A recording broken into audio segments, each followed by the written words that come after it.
Hello there. So I was doing a bit of cleaning and I'm bored. So I thought I'd make a quick little walk around video of my new slash old MGB GT that I recently picked up maybe 2 months ago now. I'm not too sure. But anyway, I thought, well, I'm bored, so I'm just going to make a video and put it up because we all like MGs. So here's another one for us all to look at. So this one here, okay, 1977 rubber bumper MGB GT. I don't know if any of you know me or remember me, but I used to be on here quite a lot in around 2014, 2015, when I picked up my first chrome bumper MG, which I loved. But as we go on, we find interest in other things, and I decided, it was time to get rid of that one because I wanted to buy a Mercedes W123, which I still have.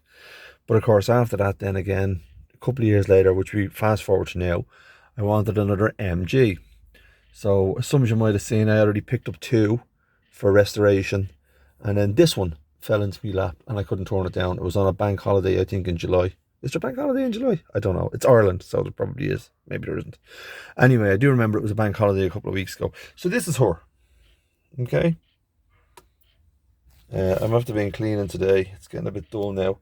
I'm sure you all recognise that stereo that was in there. You can get them on Wish for €13, but they look quite retro. All along here, the gauges I'm only after doing today. Did you ever notice, and I noticed with my other MGs, the crusty bit? Oh my god. Sorry about that. I'm just going to switch the phone on to airplane mode. Are we still on? Yes. Yeah, I was saying, did anybody ever get this? I've noticed this with the MGs. You get this crusty build up in here, and I don't know if it's paint. I think it is kind of paint or something, or some kind of crust. It's like a crusty dirt, but I think it's paint actually, and I don't know why people don't clean them. Anyway, I've cleaned all these clocks today with my cotton buds, and get in there and give them all a good tidying. Gear knob was all loose, so I've tightened that up. I did post on the page before. I was looking for, the way you can get the nice gear knobs, like the chrome and the mahogany or whatever. But I've not seen a nice gear knob, with a bit of chrome on it and a bit of wood, where it has the overdrive top built onto it. But I'm sure you can get them. Anyway, tightened that up. It was a bit loose. Last night was epic. We were coming back across the Scaries Road and the throttle cable broke. So my middle son, well, he's 20 now, 21, got an education and sitting with his arm out that window there and pulling on the throttle cable whilst I worked the brakes and steering wheel and indicators and gears. Sure, look, it was grand. We were only about 4 miles from the house when we got home. It wasn't the end of the world.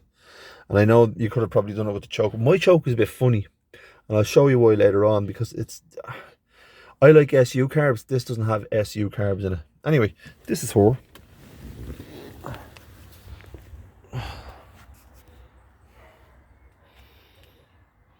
I know some of you have seen it already because I've put photographs and videos up and stuff. But like I said, I just thought like a little walk around video out of pure boredom. She's a nice car. She's in great condition. Lovely interior. Of course, I've already filled up the sides with crap.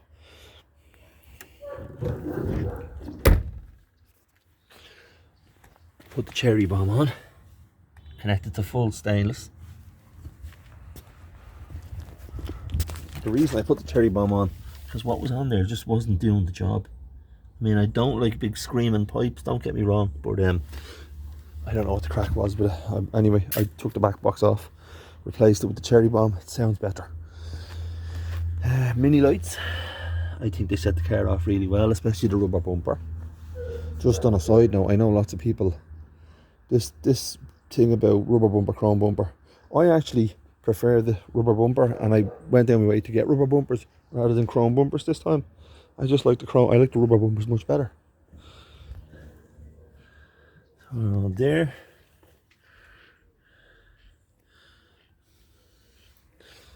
Yeah. So come around here and I'll show you to the engine, which still needs a bit of cleaning. Still needs a few bits doing to it. This, I didn't fit this. This is a Weber carb. I think it's the 3.6. Oh, I know it's 3632 or a 6362. I can't remember. My head like a sieve. But those you know what I'm talking about. Know what I'm talking about, or trying to talk about anyway. This fella here, I don't like. I find the car is lacking in power. The previous owner, they obviously put it in. I don't know whether they put it in right or not, or they knew what they were doing. But for example, I've watched videos of them, and some of them don't need chokes. This car doesn't seem to need a choke. It is connected, but it seems to make the car run worse when you pull it out. So I just don't bother with it. Engine bay. I'm only getting to the engine bay now, so I'm gonna start polishing it all up and cleaning it up. It's a lovely car. Like, I think the chap who had it, maybe he got on a bit in years, and he lost interest in it. So I don't know. I honestly don't know. But I mean, I had all the bells and whistles. Alarm was fitted. I don't have to fob for the alarm, so the alarm's not working. This thing in here, I think, is actually a power connection, which is also disconnected. If you want to put a work light up under the, I was going to say up under the hood for the Americans, but up under the bonnet, but that's disconnected as well. Anyway, I'm strongly thinking about removing that Weber carb and putting back in the SUs.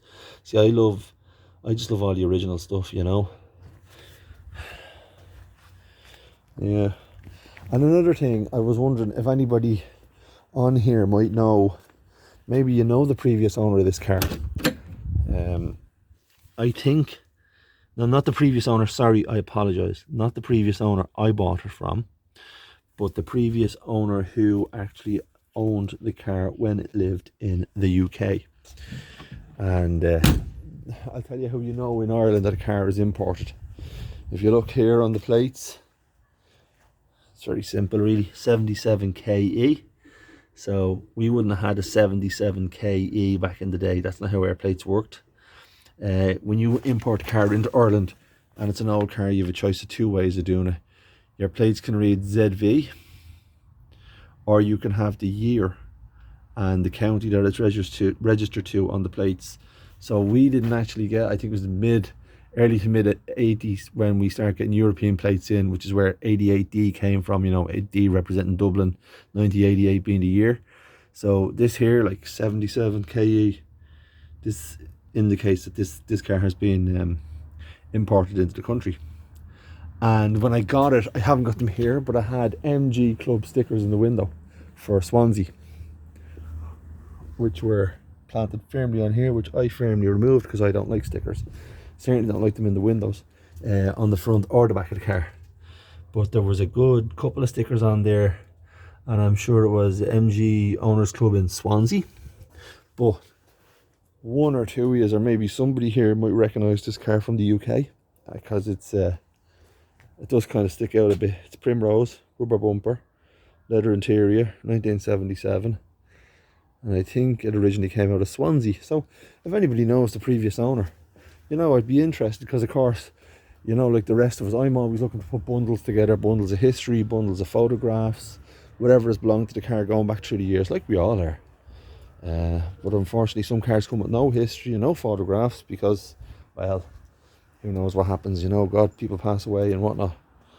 But anyway, yeah, will we give it a start, will we? See what you think of it. Okay. Keys. Let's start her up. So it's now like, what time is it? It is 7:10. The last time I started this car, I think, was at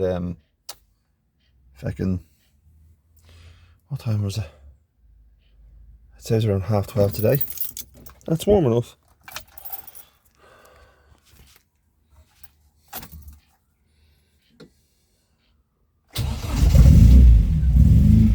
Good start, good oil pressure, fuel gauge working, coming up there.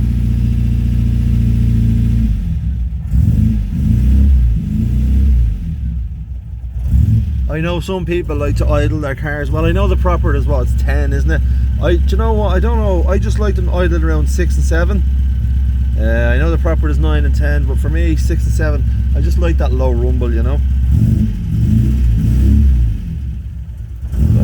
she's a bit cold. There is the sun's coming in. I'll give her a bit of choke.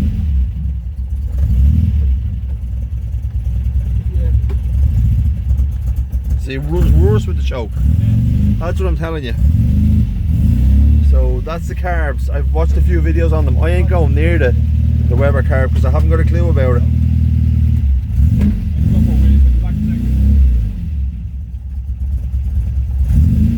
But anyway, that's how we're running there.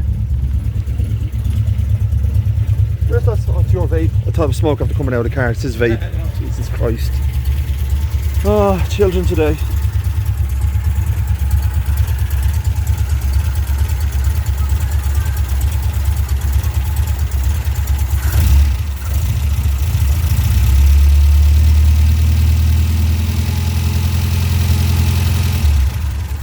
I don't like the carb.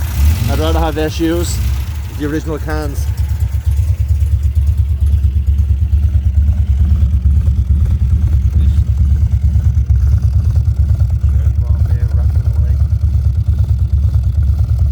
Sounds alright. It can be a bit loud at times. And I know it's a bit far tucked under, so I'm going to bring it forward just a little bit more so it clears the bumper. I'll get to that. It's a work in progress. Yeah, so that's her 12-minute video, little walk around. Not a bad little motor. If anybody knows the car, where it's originally from in Swansea, give me a shout if you have any photographs or that, and I'd appreciate it, you know. I'd also add first MG I've ever owned with a stereo. And I know the usual line, oh, I don't like stereos, I'd rather listen to the musical note from the exhaust. Well, do you know what, so would I, but sometimes I like to listen to a bit of Fleetwood Mac and a bit of Frank Sinatra. Well, that's it, kids. Little walk around video of my MGB GT 1977 Rubber Bumper. Bye!